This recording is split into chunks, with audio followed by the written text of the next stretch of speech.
Hi, this is Michael Orrell of MobileBurn.com, and we're going to unbox two new Samsung devices that were just announced. We've got the Sunburst here, a touchscreen equipped device, and we've got the Strive over here with a full QWERTY keyboard.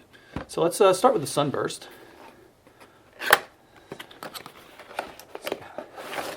Pull it out, see what we've got.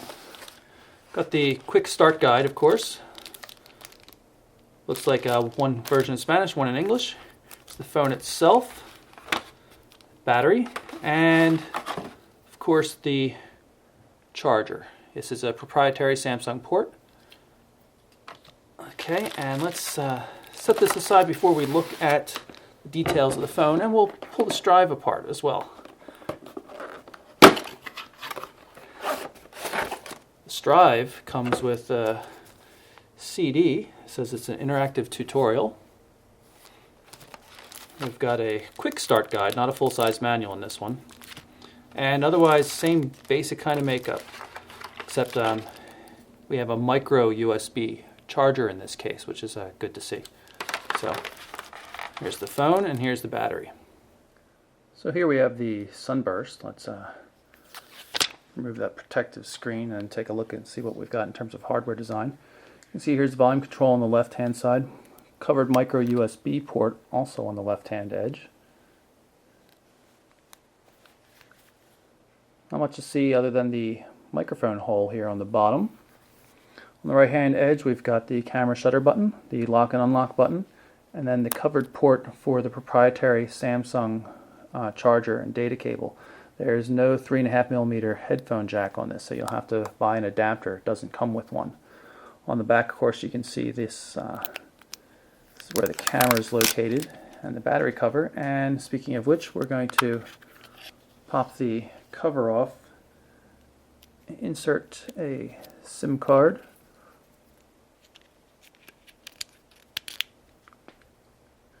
and toss in the battery.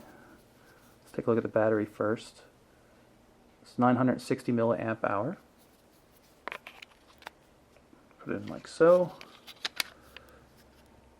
And click the rear cover back into place. There we go. And let's press the call end key, turn on the device.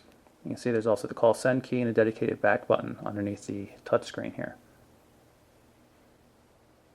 So now the phone's all powered up. You can see it's a TouchWiz device. There's the tray. It's definitely a resistive touchscreen. You can feel it. A little bit tacky at spots, the display. Maybe it's just a little bit dirty, maybe residue from the leftover from the protective cover. But you can see we've got multiple home screens here. You can see the little indicator at the top showing which of the three home screens are on. Grab widgets, drag them back onto the tray. Let's pull up the main menu and just take a quick look here. We're not going to go in depth. Todd's going to do that with a later video or something like that. But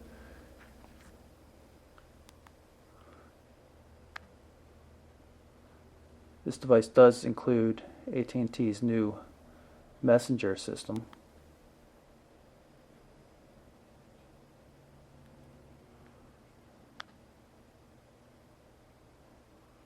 See if we can get a glimpse at that. Doesn't look that much different.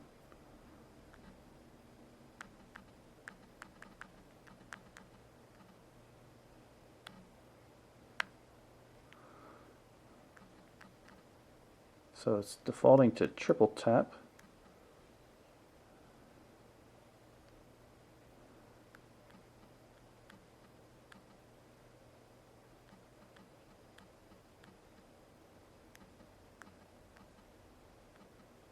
Don't see an obvious way to switch it to T9. Maybe there's another setting. There is a handwriting mode here though.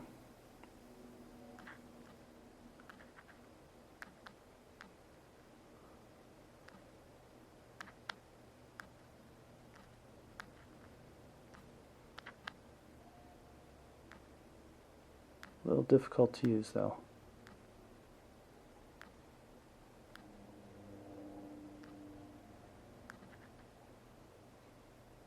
Yeah, I'm not having too much luck with it.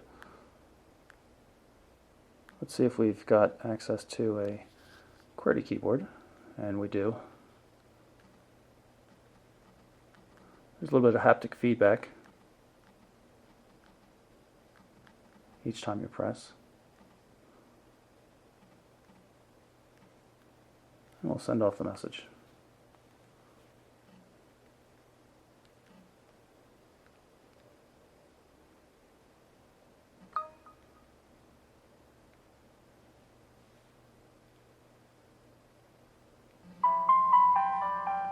And there's the new inbound message.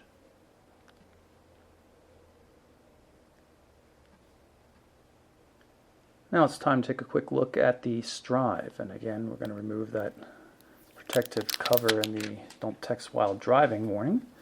And you can see it's a totally different type of device. Still has a nice large display, but now we've got a 4-row QWERTY keyboard, not unlike that you would see maybe on the Propel. Left hand edge we've got the volume controls here. Right hand edge has a camera shutter button and a covered micro USB port. Nothing on the top and nothing on the bottom except for the small microphone hole. Fairly traditional D-pad with the AT&T logo in the center, select button. Back button, this looks like the multitasking button, and power, send, and 2 soft keys. Keyboard itself looks pretty decent. 4-row QWERTY keyboard with space in the right place. So you've got to use the function key or this to get to numbers value there. Keys have a nice feel to them. A little waxy feeling, but I think they feel pretty decent. No logos or graphics or anything on the back side of the slider, so let's open this thing up and stick a SIM and battery in. Just going to pop the cover off here and take the SIM card first. Slide it into that slot. And the battery, it's a 1000 milliamp hour battery, slightly larger than on the Sunburst.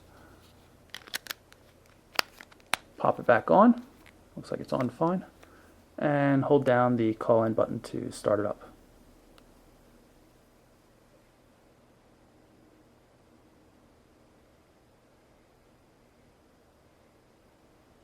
Got the phone powered up now, so let's take a look at it. If I press this button here, it's that quick access to a multitasking type thing. You can quick access to some of the common features right here. For example, we can go into messaging. See IM support for AIM, Windows Live, and Yahoo. Normal text messaging client. Just put in a fake number here by holding down the function key.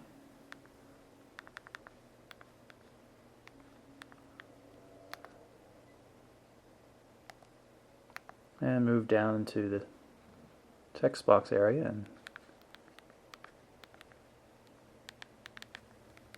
something I hadn't noticed right off the bat is that it's actually, these keys are rubbery. Not only are they waxy, but they're not waxy plastic, they're waxy rubbery. And that feels not nearly as good as I thought it was at first, now that I'm typing in a few words. Seems to work, but just not as confidence inspiring as it felt at first.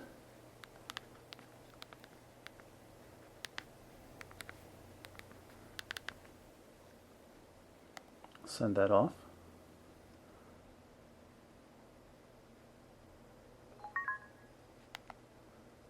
Now this, you can see, is definitely a more IM type experience like we were expecting to see from the Sunburst. We just got a message back from AT&T saying that wasn't a valid number. Of course, we're aware of that. Center button to reply, and then you go through and reply here, and then it'll put the message right here back in the thread.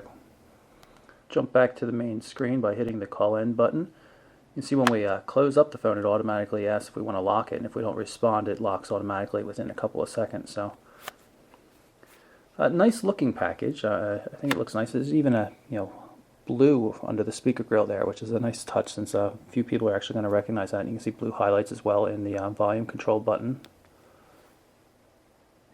Very nice looking device. Just not real impressed with the keyboard. It doesn't work as well as it looks like it should.